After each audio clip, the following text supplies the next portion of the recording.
तो जैसा कि हमने पिछले एपिसोड में देखा, हमारे मेन कैरेक्टर को सियोला के पिता और जिन नाम का एक बंदा किडनैप कर लेते हैं। इसके बाद पता चलता है कि सियोला की शादी उसी जिन नाम के आदमी से होने वाली है। ये बात सुनकर हमारा मेन कैरेक्टर पूरी तरह टूट जाता है और सियोला को अपने साथ चलने के लिए समझाने लगता है। लेकिन तभी जिन वहां पहुंच जाता है और हमारे मेन कैरेक्टर का मजाक उड़ाने लगता है। दोनों के बीच बहस शुरू हो जाती है और जैसे ही जिन अपनी ताकत और इंटरनल एनर्जी का इस्तेमाल करने वाला होता है, तभी सियोला अचानक हमारे मेन कैरेक्टर पर हमला करके उसे बेहोश कर देती है। अगर आपने पिछले एपिसोड नहीं देखा है तो डिस्क्रिप्शन में आपको पूरी प्लेलिस्ट का लिंक मिल जाएगा, वहां से आप आसानी से पिछला एपिसोड देख सकते हैं। तो चलिए बिना किसी देरी के वीडियो को शुरू करते हैं। फिर जिन मुस्कुराते हुए कहता है कि ये वाकई शानदार था और मानो उसे एक अजीब सी संतुष्टि मिल गई हो। इसके बाद हमें पता चलता है, जो तुम्हें भी थोड़ा संतुष्टि दे देगा, कि सोल्वा ने अभी तक जो कुछ भी ह्योल को कहा और किया था वो सिर्फ उसे बचाने के लिए किया था। और जब फिर ह्योल सोल्वा की बाहों में बिल्कुल बेहोश पड़ा होता है तो सोल्वा बहुत गुस्से से जिन को कहने लगती है, जिन, मैंने तुमसे पहले कहा था कि अगर तुमने ह्योल को छूने की कोशिश भी की तो मैं तुम्हें उसी पल मार दूंगी। बट जिन सोल्वा की इस धमकी को बिल्कुल मजाक में उड़ा देता है। फिर वो डरने की एक्टिंग भी कर रहा होता है। फिर कहता है सोल्वा से कि मुझे खुद भी नहीं पता था कि मैं तुम्हारे इन बालों को इसमें बीच में शामिल करने वाला हूँ। वहीं दूसरी तरफ टैंग रैंग इस समय जो कुछ भी हो रहा है उसे देखकर बिल्कुल हैरान रह जाती है। तभी जिन उससे पूछता है कि आखिर तुम यहाँ क्या कर रही हो। तभी टैंग रैंग मन ही मन सोचती है कि शायद मुझे इस पल अभी भाग जाना चाहिए। बट टैंग रैंग इस पल अपने पैरों को चलाने की जगह अपना मुंह चलाने लग जाती है। वो जिनका मजाक उड़ाते हुए कह रही होती है कि एक ऐसा निकम्मा लीडर जो कि अभी तक ड्रैगन फिनिक्स वॉरियर तक नहीं बन पाया, तो जाहिर सी बात है तुम्हें जताने का कोई हक नहीं है कि तुम मुझे जानते भी हो या फिर नहीं। अब टैंग रैंग और मजाक उड़ाने लग जाती है कि एक ऐसा निकम्मा लीडर जो कि पीक एनर्जी के स्टार्टिंग लेवल तक भी बड़ी मुश्किल से पहुंच पाया था, और साथ ही कहती है कि तुम्हें तो शर्मिंदगी के कीचड़ में डूब जाना चाहिए। उसके ऐसे शब्दों को सुनकर जिन की मुस्कान अब फीकी पड़ने लगती है। गुस्से के मारे अब जिन की नसें फूलने लगती हैं। बट यहाँ पे भूलना नहीं चाहिए कि टैंग रैंग का मुंह अभी भी नहीं रुका है। वो आगे उससे कह रही होती है कि एक ऐसा निकम्मा लालची लड़का जिसे कि किसी और के प्यार पे लालच है।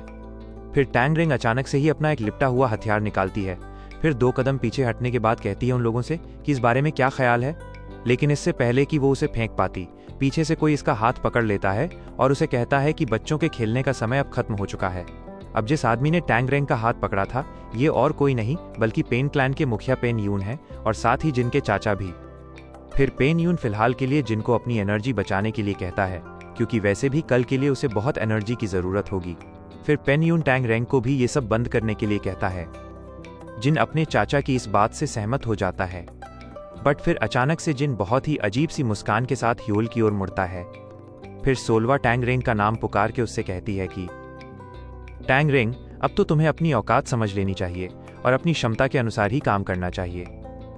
बट इससे पहले कि टैंग रैंग उसकी बात समझ पाती, उतने में पेन यून उसकी गर्दन में अटैक करके उसे भी बेहोश कर देता है। फिर बाद में सीन चेंज होता है और हम उन दोनों को, यानी कि ह्योल और टैंग रैंग को काल कोठरी में देखते हैं, जहां पर टैंग रैंग उन जंजीरों की मजबूती पर गुस्सा कर रही होती है कि कितनी मजबूत हैं। फिर वो मुड़ के ह्योल की ओर देखती है, जो कि अब पूरी तरह से उदास मायूस बैठा हुआ होता है और मन ही मन सोच रहा होता है कि कल रात वाली घटना तो इन हथकड़ियों से 100 गुना ज्यादा बुरी थी। फिर टैंग रैंग ह्योल को उदास देखने के बाद उसे दिलासा दिलाने की कोशिश करती है कि सोल्वा अपनी मर्जी से ऐसा कुछ नहीं कर सकती। हालांकि माना कि मेरे पास फिलहाल इस बात का कोई सबूत नहीं है, बट मैं जल्दी ले आऊंगी। लेकिन ह्योल जवाब देता है कि मैं ये सब बात पहले से ही जानता हूँ। बट यहाँ पे ह्योल अपने आप को दोषी मानता है कि उसी की वजह से ये सब हो रहा है। फिर टैंग रैंग उसे फिर से खुश करने की कोशिश करती है, बट ह्योल फिर से बेसुध हो जाता है। फिर टैंग रैंग को भी रियलाइज हो जाता है कि ह्योल को पता है कि वो उसे कभी नहीं भुला पाएगा और न ही छोड़ पाएगा। इस वजह से शायद अब उसकी आंखों में आंसू आ चुके हैं। फिर हम ह्योल को देखते हैं, जो कि खुद को बेकार और कुछ भी कर पाने के असमर्थ बताता है। वो खुद से सवाल करने लग जाता है कि क्या मैं सच में सोल्वा के साथ रहने के लायक भी हूँ। अब ह्योल का मन धीरे धीरे धुंधली यादों में खो जाता है। फिर जब वो होश में आता है तो अपने आप को बर्फ वाले इलाके में पाता है, जहाँ पे वो अपने आप के ही एक छोटे रूप को देखता है जो कि किसी को पुकार रहा था। ह्योल आसपास देख के नोटिस करता है और कहता है खुद से, मैं कहीं सपना तो नहीं देख रहा हूँ, या फिर हो सकता है कि मैं थकान की वजह से सो चुका हूँगा। फिर ह्योल उस इलाके को अपने पुराने परिवार के पहाड़ी इलाके के रूप में पहचानता है। उसे उसका अपना बचपन वाला रूप कहीं चिल्लाते हुए दिखाई देता है। फिर वो दूर बचपन वाली सोल्वा को देखता है और न जाने अचानक से ह्योल को कुछ याद आ जाता है। बट उसी समय एक लहर आके सियोल्वा को निगल जाती है। उसे खतरे में देखकर ह्योल का छोटा वाला रूप पानी की ओर दौड़ने लगता है, बट तभी एडल्ट ह्योल उसे रोकने की कोशिश करता है। रोकने का कारण ये था कि उससे कहता है कि मुझे पता है कि तुम्हें तैरना नहीं आता, पर तुम इस टाइम सोच क्या रहे थे? तुम जानते हो ना कि वो खुद को अपने आप बचा लेगी, और अगर तुम इसी बीच कूद जाओगे अंदर तो तुम उसे भी परेशानी दे दोगे। ह्योल अपने छोटे रूप को कह रहा होता है कि इस सच्चाई को स्वीकार कर लो कि तुमने हमेशा से ही सियोल्वा की जिंदगी में दखल दी है, और अब तुम सियोल्वा के लिए सिर्फ एक बोझ के सिवाय और कुछ नहीं हो। ये सब सुनने के बावजूद भी उसका छोटा रूप उसे झटक कर दूर कर देता है और चिल्लाते हुए बताने लगता है ह्योल को कि वो हमेशा से उसके साथ रहेगा। इस दुनिया में एकमात्र जगह जहाँ पे सियोल्वा मुस्कुरा सकती है, खुश रह सकती है, वो है सिर्फ एकमात्र जगह, वो है मेरे सामने। उसकी ये बातें ह्योल के दिल और दिमाग को छू जाती हैं। फिर हम सियोल्वा को ह्योल की बाहों में देखते हैं। फिर उसे एक लड़की की बात याद आती है जो उससे पूछती है कि आखिर तुम तलवार चलाना सीखना क्यों चाहते हो। फिर ह्योल सपने से जागता है और अपने आंसुओं से भरी आंखों को खोल लेता है। फिर उठकर बैठने के बाद वो नोटिस करता है कि उसकी हथकड़ियां खुल चुकी हैं। फिर ह्योल टैंग रेंग से इस बारे में पूछता है कि क्या उसी ने ये किया। टैंग रेंग हाँ में जवाब देती है और कहती है कि उसने बस कुछ टाइम पहले ही ये किया है।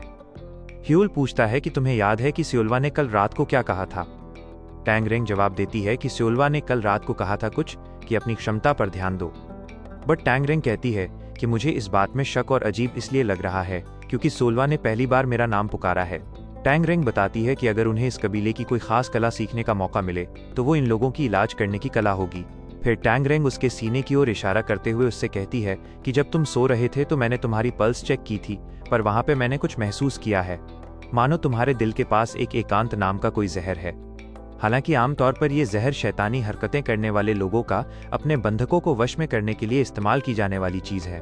टैंग रेंग आगे बताती है कि कितनी अजीब चीज है इस जहर के बारे में कि ये जहर सिर्फ एक खास तरह की बांसुरी की आवाज पर ही काम करता है, और अगर सिर्फ एक बार तुम्हारे इस जहर यानी कि वो जो दिल के पास तुम्हारा कोई पैरासाइट है, अगर उसने आवाज सुन ली तो वो काम करना शुरू कर देगा और तुम्हारे दिल को धीरे धीरे खत्म कर देगा। इसका सिंपल मतलब यही है कि फिलहाल के लिए हम जितना दूर उस बांसुरी की आवाज से रहेंगे उतने सुरक्षित तुम रहोगे। यानी कि फिलहाल हमें कोई ऐसा प्लान बनाना होगा जिससे कि हम उन्हें दूर से ही मार सकेंगे। ये सब सुनते ही ह्योल को कल रात वाली घटनाएं याद आ रही होती हैं कि कल रात को उसे वैसे भी बहुत दर्द हो रहा था, और अब उसे धीरे धीरे समझ में आने लगा है कि जब वो कल रात को जिन से लड़ने वाला था तो जिन चुपके से उस बांसुरी को बजाने ही वाला था कि अचानक से सियोल्वा समझ जाती है और उसे जल्दी से बेहोश कर देती है। उसकी इस बात पे टैंग रेंग भी सहमत हो जाती है। टैंग रेंग कहती है कि उन लोगों ने उस बांसुरी को अपने पास ही रखा होगा, पर हालांकि ये दिक्कत तो है, पर यहाँ पे एक अजीब चीज ये है कि मुझे लगता है कि वो लोग खुद चाहते हैं कि हम लोग जल्दी से यहाँ से निकल जाएं और यहाँ से भाग जाएं, क्योंकि पहली बात तो यहाँ पे कोई पहरेदार नहीं है, दूसरी बात हमारा सारा सामान उन लोगों ने यहीं पे छोड़ दिया है, तीसरी चीज ये है कि ये जो हथकड़ियां मैंने खोली हैं इन्हें खोलना बहुत आसान था। बट टैंग रेंग ह्योल से कहती है कि सिर्फ यहाँ से निकलना ही काफी नहीं होगा, क्योंकि जाहिर सी बात है सियोल्वा को नहीं पता है कि हम लोग उसके पास आ रहे हैं, और शादी भी तय समय अनुसार ही शुरू हो जाएगी। ये सभी बातें मानो जैसे कि वो लोग हमें इशारा दे रहे हों कि हमें यहाँ से जल्दी निकल जाना चाहिए। और अब वहीं पे हम देखते हैं जिनको, जो कि मन ही मन सोच रहा होता है कि या तो तुम अपनी प्रेमिका को छोड़कर भाग जाओ, या फिर अगर हिम्मत है तो खुद आकर इसे वापस ले जाओ। इस पूरे उत्सव की तारीफ करते हुए पेन यून कहता है कि आप लोगों ने पूरा आयोजन बहुत अच्छे तरीके से किया है। सियोल्वा के पिता कहते हैं कि आपने सही कहा, बट आप लोगों की सहायता के बिना ये सब संभव नहीं था। फिर पेन यून सीरियस होकर उसके पिता से पूछता है कि क्या आप इसके लिए सच में सहमत हैं? फिर बैकसोएक भी पूछता है कि आपका क्या मतलब है? फिर पेन यून समझाते हुए उससे कहता है कि तुमने मेरे भतीजे को खुद देखा है, पर मानो जैसे कि अब वो एक इंसान ही नहीं रहा है। हाँ, मैं मानता हूँ कि इस वंश का इकलौता बच्चा होने के कारण उसके ऊपर अपेक्षाकृत काफी ज्यादा बोझ डाला गया था, और ये भी मानता हूँ कि जितनी उसमें क्षमता थी उससे ज्यादा तो हमने उससे उम्मीदें लगाई थीं। पर मानो अब जैसे वो बदल चुका है। अब देखो ना, जैसे कि उसे दूसरों की चीजें चुराने में मजा आता है। और ठीक है, अगर मैं साफ साफ तौर पे कहूँ तो जिन अब एक निकम्मा बेकार इंसान बन चुका है। पेन यून आगे कहता है कि अगर मेरे भाई को पता चला कि मैं उसके बेटे के बारे में ये सब कह रहा हूँ तो माना कि वो मेरे ऊपर बहुत गुस्सा करेंगे, लेकिन अपनी अंतरात्मा की आवाज सुनकर मैं आपको चेतावनी दे रहा हूँ। और मैं एक और चीज कह रहा हूँ कि असल में आपकी बेटी। लेकिन बैकसोएक ने उसकी बात पूरी होने से पहले ही उसे टोक दिया। फिर बैकसोएक बिल्कुल ठंडी आवाज में पेन यून को कहता है कि अगर उसे तकलीफ होती भी है तो भी मुझे फर्क नहीं पड़ता। बैकस्वैग के ऐसे शब्द और ऐसे भाव देखकर पेन यून समझ जाता है कि किसी बच्चे के चिंतित पिता की आंखें नहीं हैं। फिर दूसरी ओर सीन चेंज होता है और हम टैंग रैंग को देखते हैं, जो कि कहती है कि मुझे ये भी नहीं पता कि हमारा प्लान ढंग से काम करेगा भी या नहीं, पर क्या फर्क पड़ता है, हम तो फिर भी आगे बढ़ेंगे। फिर ह्योल टैंग रैंग की ओर मुड़ता है और उससे सीरियस होकर एक बात पूछता है कि आखिर तुमने मार्शल आर्ट सीखना क्यों शुरू किया। जिसका जवाब टैंग रैंग बिल्कुल गर्व के साथ देती है कि मैंने हमारे टैंग कबीले और हमारे परिवार के गौरव के लिए मार्शल आर्ट सीखना इसलिए शुरू तो किया था, बट आगे चल के मुझे रियलाइज होता है कि आखिरकार में काफ़ी सारी ऐसी चीज़ें हैं जिनसे मैं कभी पीछे नहीं हटती, फिर भले ही अंत में इसका जवाब मौत ही क्यों ना हो। फिर ह्योल भी मुस्कुराते हुए कहने लगता है कि उसका भी यही कारण है और उसे भी ऐसा ही महसूस होता है। फिर ह्योल चलते चलते इच्छा करता है कि सोल्वा, तुम बस थोड़ा सा इंतजार करना, हम लोग जल्दी आ रहे हैं। एपिसोड की शुरुआत होती है और सियोला बोल रही होती है, मैं उन सभी को मार दूंगी, मेरे पास बस एक ही चांस है। जब उन लोगों ने पॉइजन दिया था ह्योल को, तब उन्होंने उसकी लाइफ को रिस्क में डाला था, इसलिए जब वो एक जगह पे एक साथ इकट्ठा होंगे तब मेरे पास एक ही चांस रहेगा। मैं उन सभी को मार दूंगी एक ही साथ और फिर उस फ्लूट को ले लूंगी, और अगर मैं उसे नहीं ढूंढ पाती हूं तो भी उसे बजाने वाला कोई बचेगा भी नहीं। फिर मैं वापस ह्योल के पास लौट जाऊंगी और अपनी प्यारी सी शांत सी लाइफ जीऊंगी। तभी उसे पीछे से कोई बुलाता है, लेकिन वो सुनती नहीं। वो अपने मन में सोच रही होती है और बोल रही होती है, मैं उन सभी को मार दूंगी, मेरे पास बस एक ही चांस रहेगा। तभी उसे पीछे से कोई बुलाता है और उसे अचानक से कुछ महसूस होता है और वो पीछे मुड़ती है। वहां पे हमारा ह्योल और टैंग रैंग होते हैं। उसे देखते ही ह्योल बोलता है, सियोला, मैं यहाँ पे तुम्हारे लिए आ चुका हूँ। उसे देखते ही सियोला बहुत जोर से दौड़ते हुए जाती है और ह्योल के गले लग जाती है और बोलने लगती है, ह्योल ह्योल, तुम ठीक तो हो, मुझे माफ कर दो, मैंने उस वक्त तुम्हें मारा था। जिस पे वो बोलने लगता है, शांत हो जाओ, मैं बिल्कुल ठीक हूँ। तभी अचानक उसे कुछ याद आता है। वो बोलने लगती है, तुम्हें यहाँ पर इस वक्त नहीं होना चाहिए। जिस पर ह्योल बोलता है, शांत हो जाओ, मुझे सारी चीजें पता चल गई हैं मेरे, हमारे पास एक प्लान है। तभी पीछे से जिन आता है वो सब सुन लेता है और मन ही मन सोचने लगता है, एक प्लान। इसके बाद ह्योल बोलता है, लेकिन हमें पहले यहाँ से निकलना होगा। जब हम लोग यहाँ से बाहर निकल जाएंगे तब मैं तुम्हें अपना प्लान बताऊंगा, चलो जल्दी से घर चलते हैं। तभी जिन हंसते हुए बोलने लगता है, शॉर्ट डिमन, क्योटिक शॉर्ट डिमन ह्योल लियू, तुम यहाँ क्या कर रहे हो?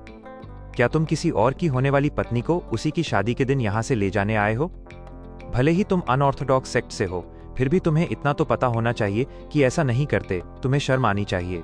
सच में तुम उस टाइटल के हकदार हो, the star of the unorthodox sect. ये सुनकर टैंग रैंग गुस्से में बोलती है, क्या मैं ये बात एक ऐसे पीस ऑफ ट्रैश के मुंह से सुन रही हूँ जिसने कर्स्ड पॉइजन का इस्तेमाल किया है? और ह्योल भी गुस्से में बोलता है, तुम तो ऑर्थोडॉक्स सेक्ट के होने के लायक भी नहीं हो। जिस पर वो हंसते हुए कहता है, तुम क्या कह रहे हो? मुझे तो इसके बारे में कुछ भी नहीं पता और ये शादी हमारी दोनों फैमिली ने अप्रूव की थी।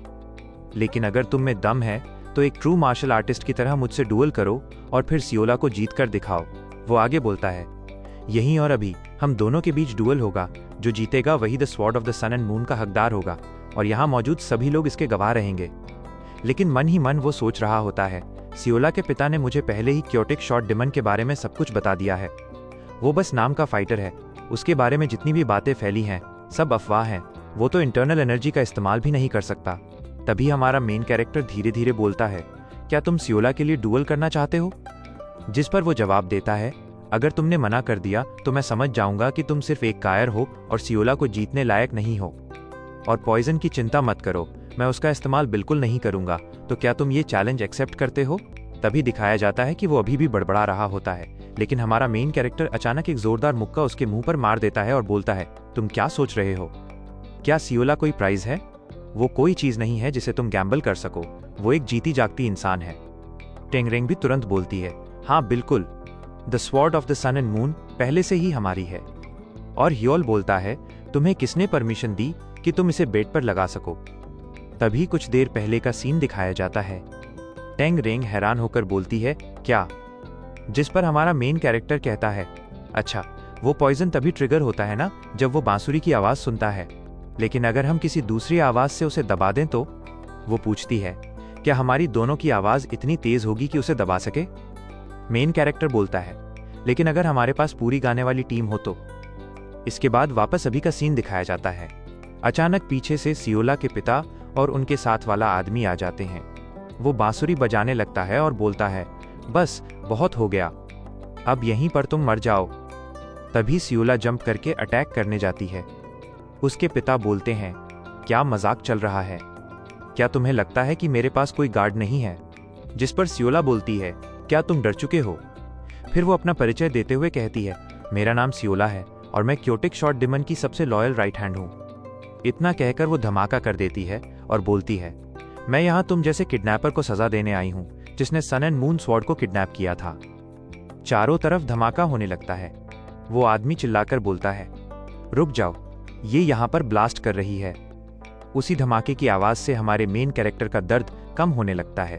तभी वो बोलता है, सियोला, हमारे पास एक चांस है, हमें यहाँ से जल्दी निकलना होगा। लेकिन उसी समय कोई उन पर हमला कर देता है और सियोला उस अटैक को रोक लेती है। वो आदमी बोलता है, तो तुमने एक ब्लेड छुपा कर रखा था, तभी तुम मेरा पहला अटैक रोक पाए। लेकिन सिर्फ एक छोटे से डैगर के सहारे तुम आखिर कब तक मेरे अटैक रोक पाओगी? उधर दिखाया जाता है कि हियोल के पीछे वही बंदा गुस्से में खड़ा है, अपनी ऑरा रिलीज करने लगता है और बोलता है, मैंने तुम्हें एक मौका दिया था कि तुम डुअल जीतकर सियोला को ले जा सकते थे, लेकिन तुमने क्या किया? तुमने मेरे चेहरे पर मुक्का मार दिया। अब तुम यहाँ से जिंदा नहीं बचोगे। अब मैं तुम्हें अपनी पूरी ताकत से मारूंगा। अगले ही पल दिखाया जाता है कि मेन कैरेक्टर और सियोला दोनों चारों तरफ से घिर चुके हैं। वो आदमी मन ही मन सोचता है, इनसे जीतना इतना आसान नहीं रहेगा। वहीं सियोला भी सोचने लगती है, अगर मेरे पास मेरी असली स्वॉर्ड होती तो शायद मैं जीत सकती थी, लेकिन कुछ भी हो जाए मैं हियोल को प्रोटेक्ट करके ही रहूंगी। फिर हमें दिखाया जाता है कि हमारा मेन कैरेक्टर अपनी तलवार को मजबूती से पकड़ते हुए बोलता है, मैं हमेशा तुम्हारे साथ हूं सियोला, मैं तुम्हें हमेशा प्रोटेक्ट करूंगा। तभी वो बंदा बोलने लगता है, ये तो बिल्कुल वही शब्द हैं जो अभी सियोला ने कहे थे, लेकिन तुम तो बस एक थर्ड रेट नोबडी हो जिसे अभी तक इंटरनल एनर्जी को चैनल करना भी नहीं आता, फिर तुम उसे कैसे बचाओगे? तभी हमारे मेन कैरेक्टर को कुछ देर पहले की बातें याद आने लगती हैं और किसी की आवाज सुनाई देती है, तुम स्वॉर्ड चलाना आखिर किस लिए सीखना चाहते हो? ये सुनते ही हमारा मेन कैरेक्टर अपनी तलवार को और मजबूती से पकड़ते हुए बोलता है, हाँ तुम सही हो, लेकिन। और तभी वो सामने वाले के अटैक को ब्लॉक कर लेता है। ये देखकर वो बंदा शॉक्ड हो जाता है और बोलता है, क्या इसने मेरा अटैक ब्लॉक कर लिया? अरे नहीं, इसने तो मेरे अटैक को रीडायरेक्ट भी कर दिया।